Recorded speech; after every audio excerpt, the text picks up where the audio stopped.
take a walk with me, not like you used to do. Do something different and put yourself in other people's shoes. Open up your mind and open up your eyes and change your direction, change your perspective.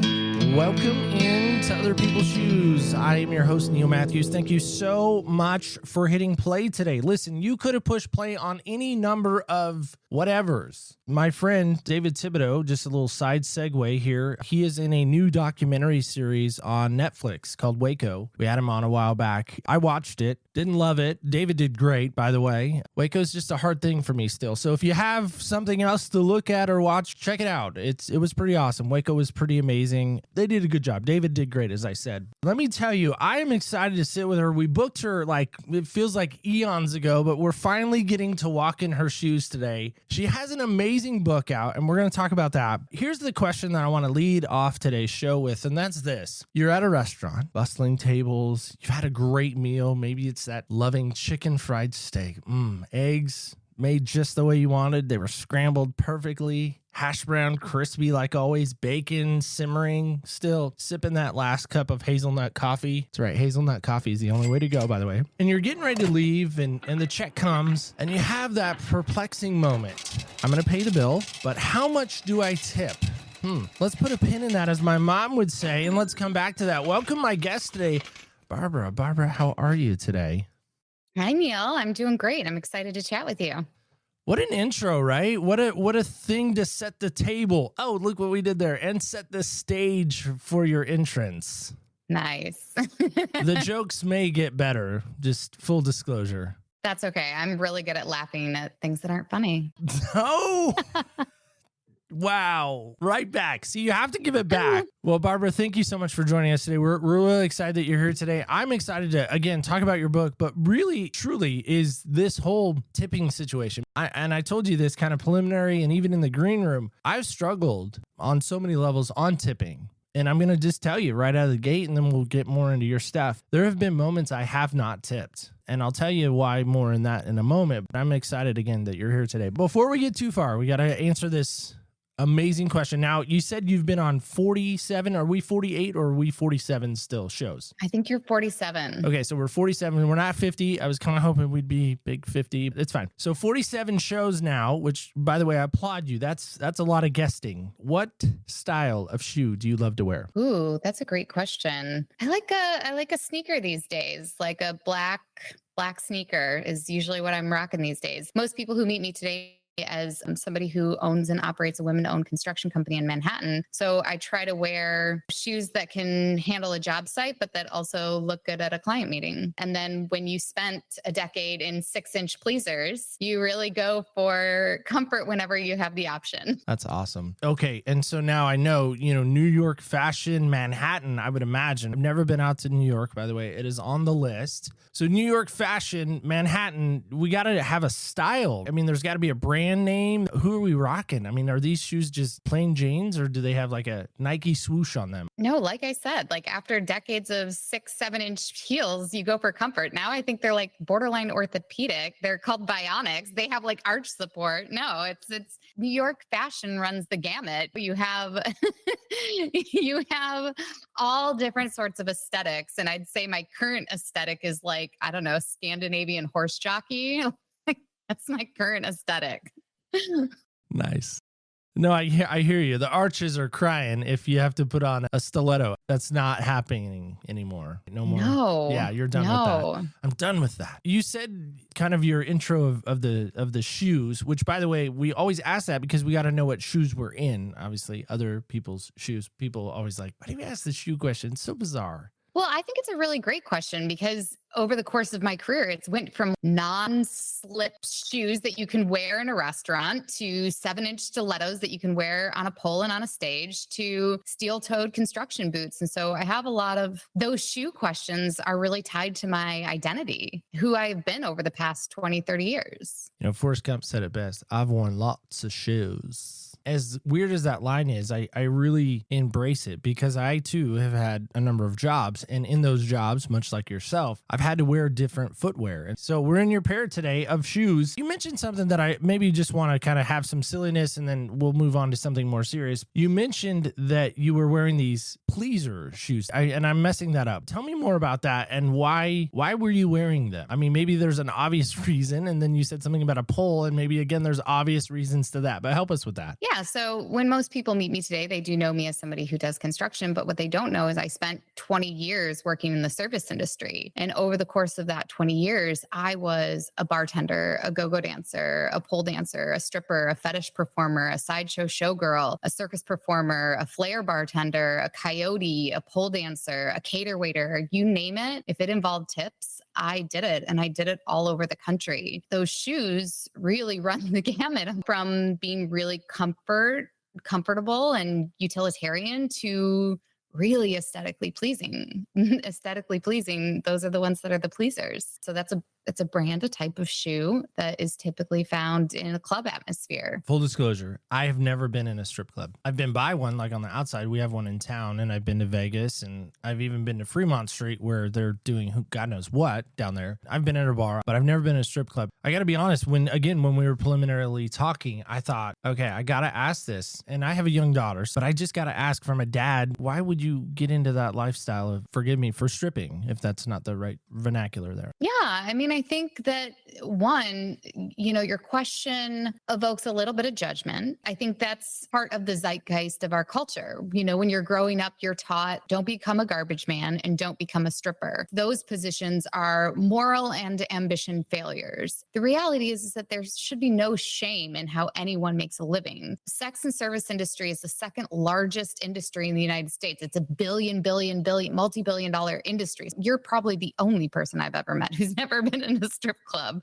And so I feel like one, I kind of want to suck the shame out of that and say that there's no shame in what people do for a living. Two, how I got involved. There's a few different entry stories for me. I remember, this is in the opening of the book, there was a radio DJ that was giving away tickets for a Pink concert. Person who showed up in the most pink thongs in the parking lot would win front row tickets to the Pink concert. At the time, I was working a bunch of jobs, but one of my jobs was at a JCPenney's. And I was like, oh my God, I'm going to go to like the 99-cent underwear bin and buy all of the pink thongs I can find and then put them all on and waddle to my win, which was contest was in the parking lot of the mall. And so I was like, oh my God, I'm a shoo-in for this. I was 16 at the time. So I show up in like 34 pink thongs, which I wish I had put on in the order of sizing, but I did not.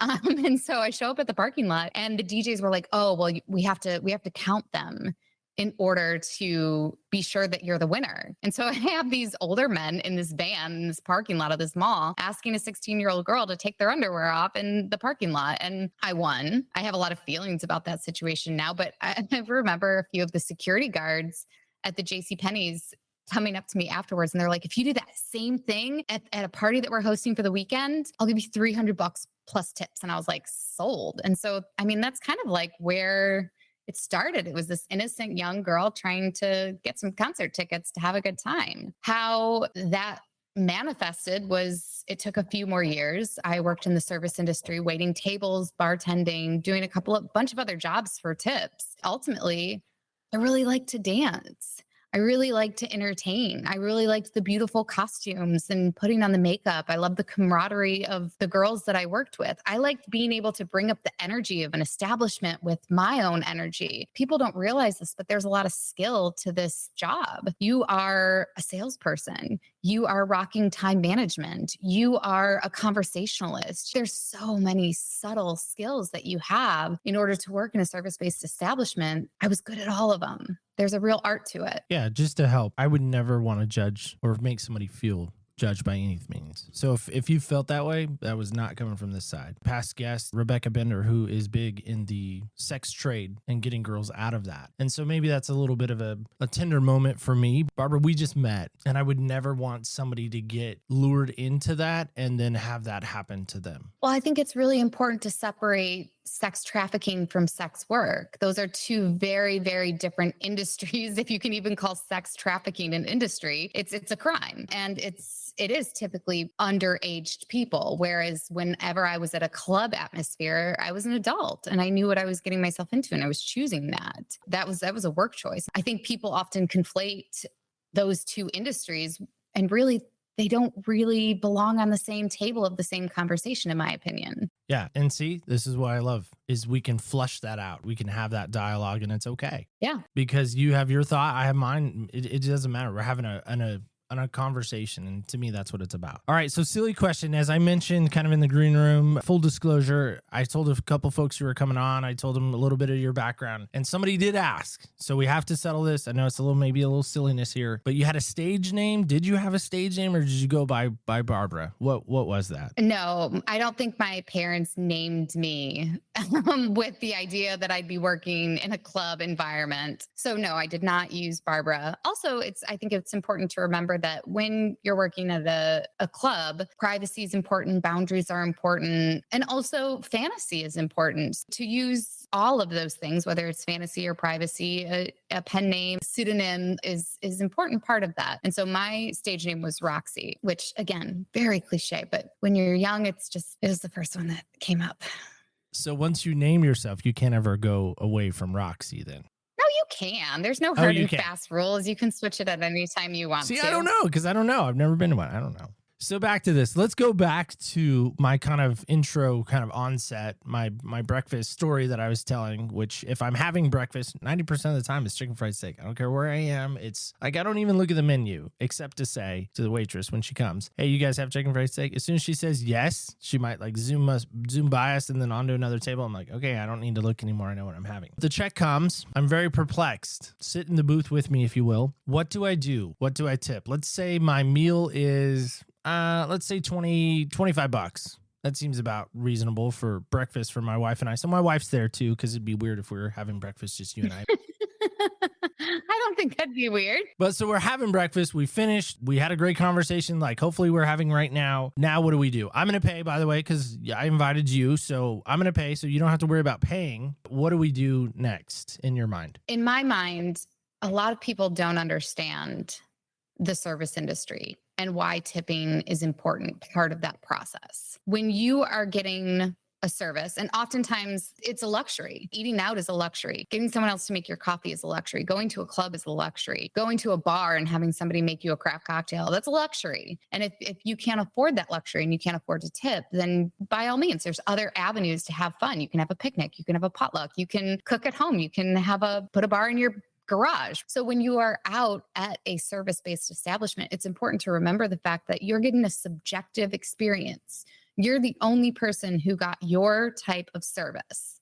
You're the only person who can judge how that service went. And that's why in this industry, there is this two-part compensation where there's sub-minimum wage, which oftentimes people don't realize is $2.13. That's what they're getting paid from their employer. And then there's the subjective portion of their wages, which is the tip. It's a part of their employment contract that they will be making tips. The thing I always like to remind people is that you have to be an educated consumer in any industry that you're in. Whether you're going to, you said you're a person of faith, whether you're going to church, you know what to do when that basket comes around. You know what to do when you're going to a body shop and having a conversation with somebody about a car. You have to be an educated consumer in every industry in this country, whether you're advocating for your healthcare or you're just at a bar or restaurant and learning how to tip. And so it's important that as you get older and maybe as you get more money and you're able to have more and more luxury experiences, that you are aware of the conditions of that employment so that you can tip appropriately. And so for me, if a bill is $25 and I wasn't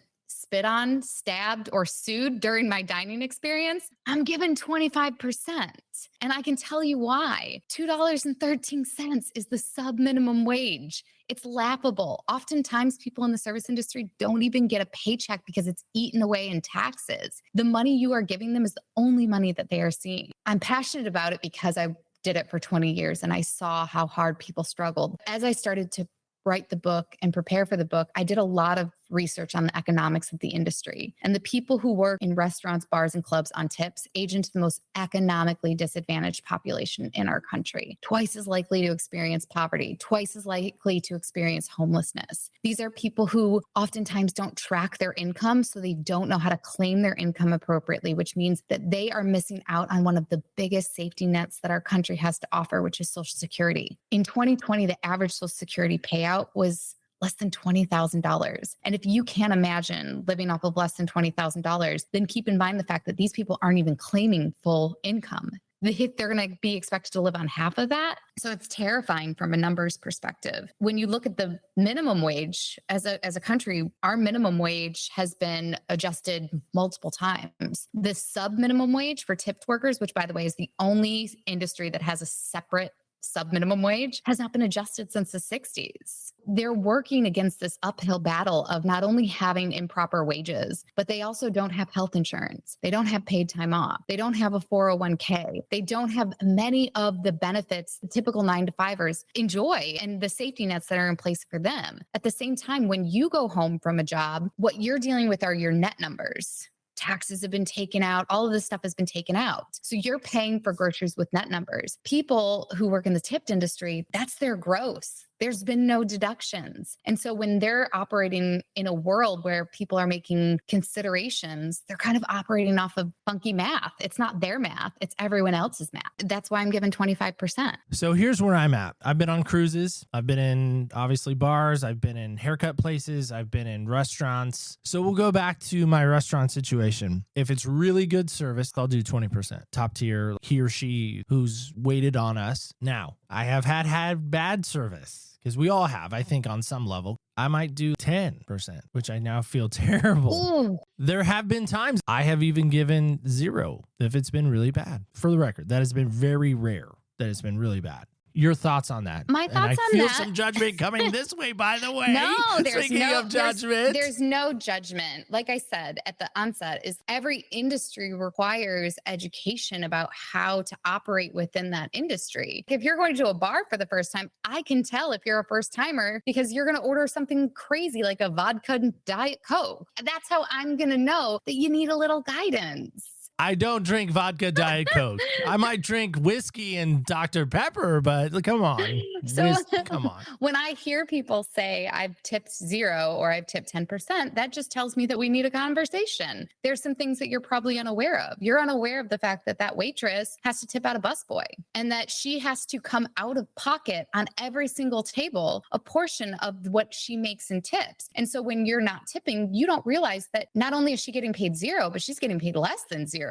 You would never force somebody to work for free because that's very problematic. We have a history in this country of forcing people to work for free. We have terms for that, and that's not acceptable. And no one wants to be operating around that. To me, it just shows that you have to teach people like, oh, if you've never worked in the industry, then you don't know that they have to tip out a busboy, that they have to tip out the bar. Let's say we got mimosas and the waitress brought over mimosas. They have to tip that bartender out at the end of their shift. And so if we're not tipping or we're tipping 10%, likely that person is making less than 0. They're having to pay to come to work. And that's a hard thing for somebody who's already in a lower income bracket to be able to handle. And so I think usually we can clear up that misconception pretty quickly. For me, I have a range of 15 to 25%. We're not saying that people have to give 25% if you're getting bad and terrible service, but you also have to be informed, but also an engaged consumer. So if you're getting bad service from the onset, you need to have a conversation with your person and say, hey, this isn't going well. How can you make this better? How can we turn this experience around? Because I want to feel good about this. So, and that's the part of engagement. Like you can't just sit there and be like, I'm having a terrible time and do nothing. That's the same thing. Like if somebody brought a car to your body shop and they left with more dents than they came in with, you wouldn't stand for that. You'd have a conversation. You would get educated on why that happened and maybe your expectations and their expectations. And so the same thing is with this industry is if you're having a terrible service experience, you don't just have to shut up and tip 25%. No, the range is typically what I like to say is between 15 and 25. 15 shows that you're displeased and that you're going to make sure that they don't have to come out of pocket for it, but you're definitely not rewarding them. And then 25 is like, hey, you showed up. You were entertaining. You had time management on your side. I'm leaving feeling good, knowing that I don't have to go home and do my dishes and I don't have to clean up after myself. And whatever sticky mess I left, that's on you. I think that's so powerful. That's why I was very enamored to have you on. And I think others maybe would echo this. When I surveyed the room, I say, hey, you know, what do you guys know about tipping? I kind of like read the room. What's the entrance level going to be? People were excited about, wait, she's talking about tipping? Like, why do we need to talk about that? And I asked them that very question. I said, well, do you tip? They go, well, yeah, of course I do. I'm like, great. How much? That's when they got...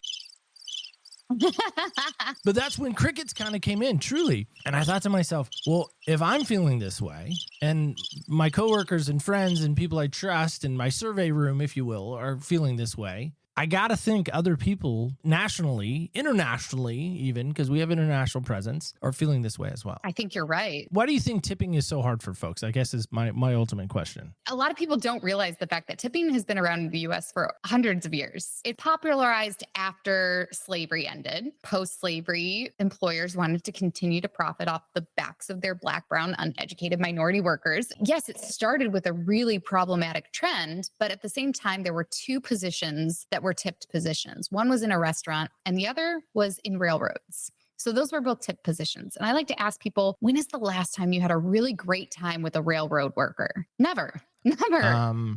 Well, actually, I did, truly, if you wanted the answer to that. 5th grade, we rode the Amtrak train from my little elementary school to San Juan Capistrano. I was on an Amtrak train. First time I ever got the older girl's hand, by the way. So it was very monumental for me. But I did not tip the train worker. I should have, because I had such a marvelous time holding this girl's hand. Who was not a worker.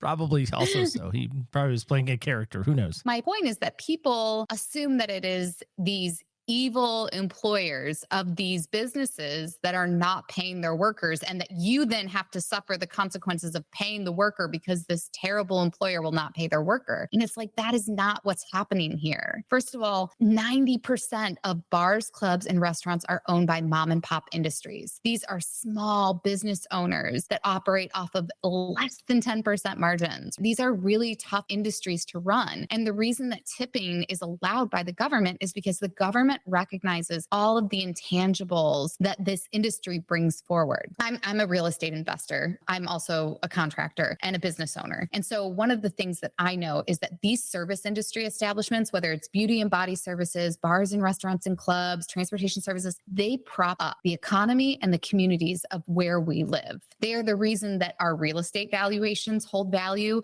They are the reasons that our economies and our communities run even in general. There's so many intangibles. And so when you are tipping, you and the employer are coming to this agreement together to say like, hey, I'm going to subsidize part of your wages, because if I don't, then you're going to have to mark up this menu to a place where I'm not going to be able to afford the food and beverages or the services that I so enjoy. And you'll have to mark those up even more because you're going to have to pay taxes on them. You're going to have to hire an HR representative. You're going to have to pay more employer taxes. You're going to have to provide benefits. You're going to have to set up compliance for a 401k. You're going to have to do all of these things that cost a lot more. And I'm going to end up with a $60 burger. The naysayers are always like, well, what about in Europe? What about in Australia? What about these two other places where there's not tipping? And it's like, well, they have different rules. They have totally different standards as far as how those businesses are run and what the requirements are. And so that's not an apples to apples comparison. And when you were talking about global, tipping is a global practice. Over 1/3 of countries have a tipping percentage of over 10%. So it's not just like the US, like Canada, Mexico, so many countries have a tipping culture. It's a global practice. And so people are always like, oh, we're the only place that does that. So my two biggest misconceptions are, one, that it's evil business owners not wanting to pay their employees, which it's not. That's not the case. And I'm not even here to advocate for business owners. I'm just here to advocate for the workers. And two, that it's only happening here in the US. And both of those things are just false. But let's face it, you being in the New York area, I would imagine you've been to Madison Square Garden. I hope you've been to Madison Square Garden. I was just there. Right? I saw Elton John in concert. It was phenomenal. Oh my gosh. So amazing. I mean, I would love to go just to the Garden to watch a Knicks game. I'm not even a Knicks fan, but it is the basketball mecca. But in that arena, Elton John says, hey people, I can't do really an Elton. That's That was my pretty best good. Elton. Right before he sings Yellow Brick Road, he stops for a second and he says, "Hey, people, you got to meet my girl Barbara here. Barbara, get up here." Now he sounds like he's from the Bronx. But he stops the show, Barbara, and he brings you up on stage. What an amazing opportunity. First off, he, introduces you. You're wearing your finest, whatever you wore for the concert. Orthopedic shoes. By the way, hopefully the orthopedic shoes made it, the dress code. And everybody's mocking you the next day in page 6. You're there, and he gives you his microphone as shiny and sparkly and bedazzled as it is. And he says, "Barbara, tell people why they need to care about the service industry." What do you say in that moment? I consider the service industry to be a keystone industry. It supports our economies and our communities. And I'm scared of what a world looks like without this. For a lot of people, we are experiencing an epidemic of loneliness post-COVID. During COVID, we saw just what it was like as a world that didn't have hairstylists and bartenders and taxi drivers. And it was really, really sad. And so when you're going to a service-based establishment, that is sometimes the only smile somebody's getting in a day. That is the only, "I'm so glad you're here," that somebody who's suffering from depression is going to receive. It's a place where the cooking, the cleaning, the dishes is not your own, where that mom who's going to pull out her hair finds a little bit of reprieve. This industry is important in so many ways. In order for us to do our part, we have got to take care of the people who lift these communities and these industries up. And that involves a very small token of generosity based on our experience. These workers love to know that there is no cap how much they can earn. They're very comfortable with the risk versus reward. And you go into this industry knowing that occasionally you're going to get 0 tip. You know that going into it. And you know that going into it that there's going to be some 10%ers, some 15%ers, and you are playing the game of numbers. These workers are aware that their performance is up for judgment. They know that. But I think they also hope that everyone who's coming in understands the economics behind what their lives look like. And often it's a life without safety nets. It's a life without paid time off. The average American gets 20 paid days off a year with holidays. How much happier and healthier are you as a human because you get practically a month off paid each year? Most people, they get like 2 weeks plus 7 holidays. People in this industry do not have paid time off, regardless of whether or not your state mandates it. Often they're burnt out, they're fried, they don't have a safety net or recourse to be able to take a day off. And so I just hope that when people go out to these establishments and they're supporting these businesses, like we all are supposed to be doing, supporting our local businesses, that we're also taking care of the people that are a part of those local businesses. By the way, seating capacity, if it's accurate, I don't know if this is basketball or a concert, but 20,789 people just heard that message. And I hope they heard you. So Clay Walker, I know you're a big Clay Walker fan. You're huge. Been to every show that he has, Zippo lighter in hand, because you know Clay Walker. Right? I have Clay Walker tattooed on my ass. That's what I thought. Yeah. Never heard of him, right? Never. So he's a country singer. You might want to look into him, especially this song. It's called The Chain of Love. I can't play it, unfortunately, but you can Google it later. It kind of tells this story about this woman who has her car break down on the side of the road, kind of middle of nowhere. Guy comes middle of the night, fixes her tire, gets her on her way. She tries to pay him. And he says, you don't owe me a thing, goes into the lyrics, basically pay it forward kind of thing. So this is the part I wanted to key you in on, is she's a few miles down the road. She's this woman who was stranded. Now she's not. So she's a few miles down the road. She stops into this small cafe to grab a bite to eat. When she gets in there, she notices immediately a waitress smiling so sweet. Sorry, I get a little choked up. I forgot about this song, so you helped me remind me of this song. She notices a waitress smiling so sweet. She's 8 months along, and she's dead on her feet. She probably will never know the story. She said the waitress went to get change from a $100 bill, and the lady, again, that was stranded, slips out the back with a note on a napkin that brings the waitress to tears. She says, "You don't owe me a thing. I've been there too. Someone once helped me out the way that I'm helping you. If you really want to pay me back, here's what you do. Don't let the chain of love end with you." So fast forward, that night as she's getting into bed from work, the waitress climbs into bed and she's thinking about the money and the lady's note. Oh. I really didn't expect to get so emotional over this song. And she said, as she sees her husband sleeping there, she softly whispers, "Everything will be all right. I love you, Joe." Now, Joe, you don't know the first part of that. Joe's the guy that stopped to help the lady in the Porsche. As he came up to her, as a gentleman would, he introduces himself. "Hi, ma'am. How can I help? My name is Joe." Oh. That's really touching. And I think you're speaking to something. We're all connected. We are our brothers and sisters keepers. And these are people in our community who end up in really tough positions financially. When we're there with them, we need to be with them and really see them for their humanity and see them for all the things that they're bringing, the gifts that they're bringing to the world. But the flip side of that coin is there are people out there, and I truly believe this, that hate being generous. I've worked for this. I've earned this. The word self-made, I've heard quite often thrown around in circles. I don't get it. I don't understand it. People have said, hey, I'm self-made. Question over here in the back. How are you self-made? Somebody poured into you. I don't believe there's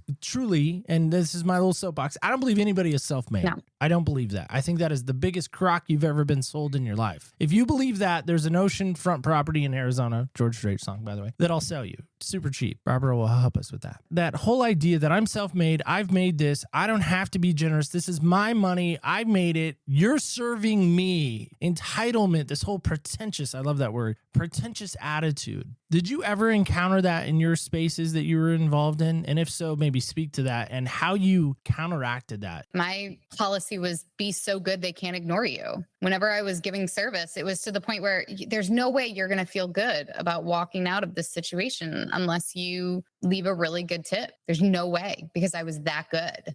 I was that caring. I was that attentive. I was that engaged. My motto has always just been be so good they can't ignore you.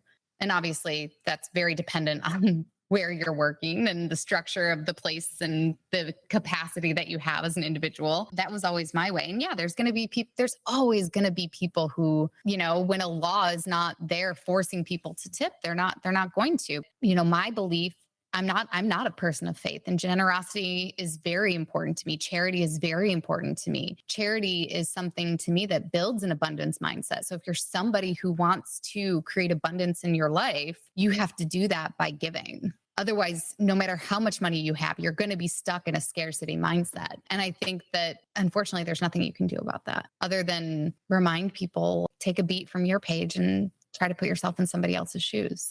I know you said you're not a person of faith, so I'm not necessarily going to give you Bible trivia now. So that seems like that may be off the table. But I do want to bring about a story that actually is pretty famous in some circles. And that's the story where Jesus is in the synagogue. That's the Jewish temple place for those that are not maybe faith people. He sees this woman who is a widow. There's indications that she is for her appearance and whatnot. And she gives 2 pennies, basically 2 less than what we would consider a penny, basically 2 of those. It's called the widow's mite. And it gets thrown into this like brass kind of, if you think of like a trumpet coming up out of the ground, kind of the bell of the trumpet. And it's in this synagogue, as I said. So when it makes it into the bell of the catcher, it makes this kind of ting sound. We were all familiar with that ting, ting, ting, ting. But it doesn't make a very loud sound. It's like almost like a pebble, like ting, and that's it. Well, what the Pharisees would do, that's the religious, like know-it-alls, the kind of like, we talk about judgment. Those were the guys that are judging everybody, like you're doing that wrong. They're the wrong police, if you will. And this guy comes in and he's, throws in his money. And of course, it is a lot. I mean, it's like a slot machine at a Vegas casino. I mean, it's like ching, ching, ching, ching, ching, ching. I mean, just making this ruckus. And Jesus points out the widow and says, she did it right. And all the disciples are like, what? Jesus, not to call you wrong, but did you see what he gave and what she gave? And he says she gave out of all that she had. He gave out of his excess. I think people have that mindset still. That's why I bring that story up is, I'm going to give out of my excess because I'm going to look like amazing. I'm going to look like this. Oh, look at me. I'm going to give this $1,000. I mean, you hear celebrities all the time going to a restaurant, giving somebody $1,000 tip, and it makes news and Twitter and all that other stuff. But it's like, did you really give with a heart of giving, back to that generosity? Or did you give to get a Twitter feed and a Twitter viral photo? What do you think on that? I think I'll take all of that. I think there's a lot of vitriol around tipping right now with platforms. You, for instance, have a platform. Those celebrities have a platform. Anything you can do to kind of create that charitable and giving mindset is what the world needs. At the same time, to be teaching people, like I was saying, you have to teach people if you've never had money and now you're going to luxury services for the first time, you're probably going to encounter some of those people that you're talking about who are like, this is my hard-earned money. Why am I going to just give this away? And it's okay, well, we have to educate you on this industry. This is an industry that when you enter these luxury services, but you have to act accordingly and you have to tip within a range. And it's a societal custom. It's like returning the grocery cart to the bin when you're in a parking lot. Wait, nobody does that.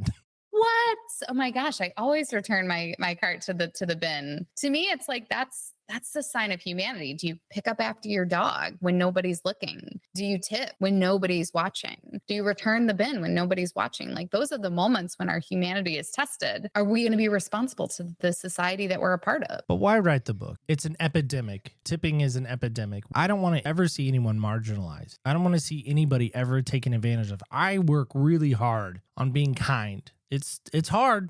I'm not gonna be honest. I'm not perfect. I'm not Jesus. But it is really hard sometimes to the way people treat me and the way people talk to me. I'm like, I would never say some of the things that people have said to me. You mentioned the book. You mentioned that it's this epidemic. It's almost like COVID. It's bad. And so why write the book? I want to ask that. And then the second part of that is I want to say, what was the hardest part about writing the book? So two-part question there. I'll take the second part first. The hardest part for me about writing the book was knowing that I couldn't speak to everybody. And I felt like if I couldn't speak to anyone, how did I choose who to speak to? When you have a platform or you have a message, you have to speak to somebody or you speak to no one. I can't teach people to budget their way out of poverty. It's not possible. It's not possible to teach people to budget their way out of poverty. You can't just bootstrap yourself out of generational poverty. Not possible. I had to realize that while maybe I couldn't speak to all of those people, I could write the book that I wish I had had at 20. I could potentially help a few people, and that was enough for me. So in 2016, I started deep diving the world of personal finance. In 2013, when I first moved to New York, I spent a few months working on Wall Street. I worked for a really unregulated market. And so it was part trading floor, part independent sales organization, selling usurious loan products. It was the really ugly side of financial services. And so seeing those predatory practices and then kind of doing a deep dive on the world of personal finance, I realized that this huge umbrella of personal finance advice, of financial services, not only ignoring this sector of over 5.5 million people, but the only time these people were actually interacting with anyone in the personal finance space, it was in a very predatory way. Payday loans with high margins. To me, I was just like, this is so problematic. The people who are faring the worst financially are either being excluded from personal finance advice or being preyed upon by financial services. My response was, I don't have a platform.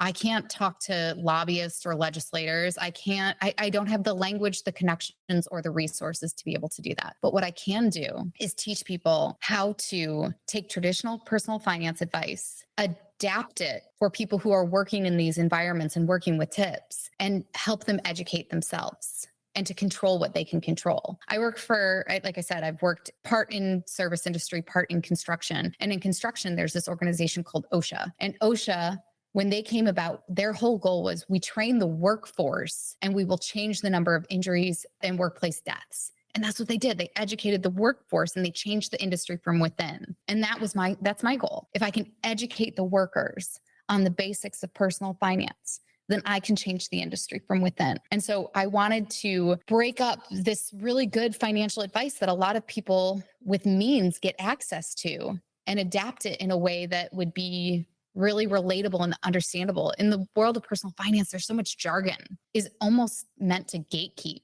people out of, I can't build wealth because I don't understand this. And it also enables people who are predatory financial advisors to be like, oh, don't worry about this. It's complicated. I'll handle it for you. Hand me your money. No, I mean, like, I'm just not here for that. Part of my journey has been building wealth in a very DIY way, where it's been like slowly, steadily, really unsexy financial products like index funds. No one builds wealth with lottery tickets. And unfortunately, in this industry, you kind of don't have any hope that you can do it yourself. And so you believe that your only way out is through the lottery. And that's really sad. Take a step back and you realize, like, actually, you build wealth very slowly and very deliberately. And it's through $50 a week. It's through very unsexy ways. I felt like I could deliver that message in a way that was still kind of sexy. and still kind of fun. And, anyone who picks up my book, it's filled with curse words, but that's because that's the language of the industry. And I wanted to connect with people in a way that they're like, you know what? She gets it. She's been there. She has screwed herself over many times. I have truly tested the limits of the credit system. I have done some really stupid things. And to be able to know that I can claw my way out of those mistakes, and people can learn from this so that they don't have to make these same mistakes. My favorite chapter in my book is the investing chapter, because the entire chapter is an analogy to being at the bar. So if you understand what it's like to be at a bar, by the end of this chapter, you will understand how to invest. I always say that investing and wine are really similar in that, like, you can get way into wine. You can get super, super deep into wine. You can talk about notes and tannins and regions and age and body and mouthfeel. And like, you can get so in the weeds with all the jargon about wine. You don't need to have a great wine experience. You need to know a little bit about what you like and your tolerance, and you can have a great wine experience. And the same is true for investing. You can get so deep in the world of investing, Forex and bell curves and PE ratios and all this nonsense. Like, you don't need to do that unless you want to. You can get in and out knowing a little bit about what you like and your risk tolerance, hit it, set it, forget it, and have a great investing experience. And that's what I want to do, is give people hope and know that it's possible for them. So first off, I'm excited that you wrote it. As I said, I think it's a conversation that I've, again, wanted to have but never had an opportunity to have. And so I'm so glad we got to connect. Truly, I'm a believer. I think you have swayed me into changing my perception of how I've viewed tipping. Truly. That's great. That's what this is all about. I wrote it for these people because I was never going to get to this platform level. I had to go kind of grassroots. I kind of had to go where my people were. And to me, I think that's what's all about. It also, in your retelling of the book, and by the way, I don't know if you noticed, but you got a little emotional. There is emotion tied to money. I had a lady on a while back who talked about you spend money during your emotional cycle that girls have. And I was like, wow, I never even thought I'd have that conversation. But she talked about that as well, that, money during that cycle period can be a little dicey for women sometimes. So anyway. Money is so psychological, so emotional. I think one of the things that surprised me most when I was doing research on money is our behaviors around money are learned by the age of 7. They're cemented by the age of 7. So whatever our first money memories are, or how we saw our parents reacting or our grandparents reacting about money, is often the ideas that we as adults keep around money. And oftentimes that puts us into that scarcity mindset. You could be somebody who's avoidant. Oh, maybe I don't check into my bank account. I don't open my mail. Maybe I have some hoarding. All of those are based around scarcity mindset. It's a mindset you have to work on diligently. For me, in the book, it was like 9 of my chapters are all about really tactical things, but I have a chapter that's about mindset, because I think our mindset is so important. How we show up to our relationship with money is just as important as the math part. And yeah, I get super passionate about it. To me, this is your future. It's your livelihood. These people need to be told and reinforced that you're deserving of a golden retirement, just like anyone in any industry. You don't deserve to suffer and scrape by. And if you believe that, then you're not going to be striving for more. And so we have to change our relationship with money. We have to change our beliefs about ourselves, about our industry, and know that this industry, you can achieve financial independence. You can achieve financial freedom. You can retire in these industries. And one of the reasons people who earn 6 figures, they have to save for a 6-figure retirement. They have to work that much harder because their lifestyle is that much bigger. But if you're a lower middle income worker, you only have to save and invest for a lower middle income retirement. So it is just as achievable for you as it is for somebody who's earning 6 figures. Absolutely. Again, I think that's the power of what you're doing. Well, where can folks get the book? Where can they get their hands on it? Yeah. So the book is called Tipped, and you can, there's also a subtitle, which is It's the Life-Changing Guide to Financial Freedom for Waitresses, Bartenders, Strippers, and All Other Service Industry Professionals. It's available on Amazon. And honestly, even if you're not a service industry person, pick up a copy to give to your favorite bartender, your favorite waitress. A lot of times people in this industry don't know that they need this information. They're so stuck in a survival mindset that they don't even feel like they have the capacity to approach a lot of this information. If this is something something that's available to you makes a great gift. It's available on Amazon. If people want to find out more about me, tippedfinance.com. I'm at Tipped Finance on all the socials. I like to make personal finance really fun and approachable. So I make a lot of memes. I make a lot of fun reels. I do one-on-one coaching for people in the industry or anyone working on a fluctuating income. I do one-on-one coaching. I also give money talks. So if you have a bar, a club, a restaurant that you want your staff to have good basics of personal finance talk, hit me up. Awesome. See, what a great segue. That's the pro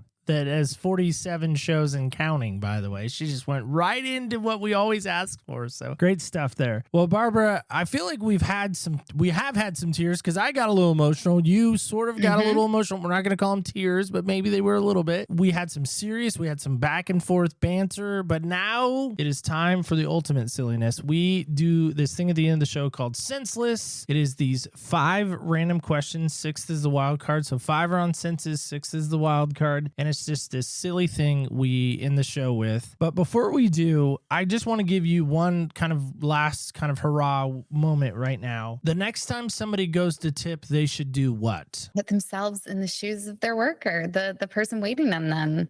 You are a miniature boss whenever you're getting the service experience. And so treat them like you would your employees. Be respectful of them as if they were your own kid or your own staff member. I employ lots of people. I've never missed a payroll. Payroll is so important to me, and that's how I feel about tipping. It's so important to me to be able to make sure that those people get their wages. Awesome. I'm guessing you didn't bring a cup and a die. That wasn't part of the agreement. You brought a cup, I don't have a die. But no die. Okay. Well, I'll roll if you're okay with that. All right. So this is a random thing. I know you like, kind of randomness of life, right? Mm-hmm. And it's a number 5. There's proof. What sound for you always makes you smile? The top of a champagne bottle popping. Wow. Why? I mean, maybe there's some obvious reasons, but maybe why?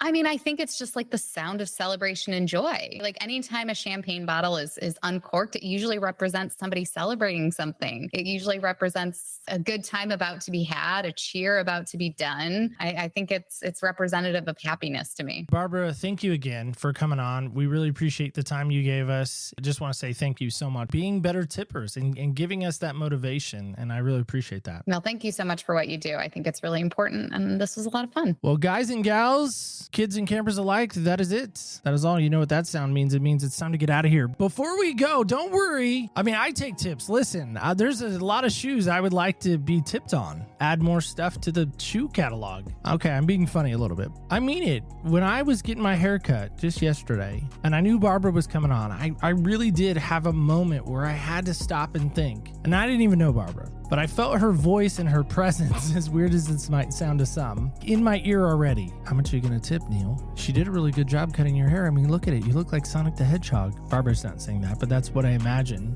being said. And I gave a little more than I normally do. And part of it because for me, I started thinking she did an excellent job. This is my way of saying and honoring her work of what she's done. Of saying, you did a great job. I want to be generous. I want to show you my gratitude. Now listen, I know for some of us, money's hard, money's tough. Money, nobody really likes to talk about. Religion and money, I've heard, and politics are the 3 triangle pieces we don't ever talk about. But I hope today invites you and encourages you to start having that conversation around tipping. I hope it does. And if it does, let me know. I'd love to know. Let Barbara know as well. But you can let me know on the socials, OPS Podcast Show on our Instagram, Facebook, and Twitter. And also let us know at opspodcast.com. There's a great place you can connect with us there. And before we go, remember, don't forget, it's very important to remember this. Remember, when you walk in other people's shoes, you really do get a different perspective on life. Thank you so much for listening. Stay tuned till next week when we walk in other people's shoes.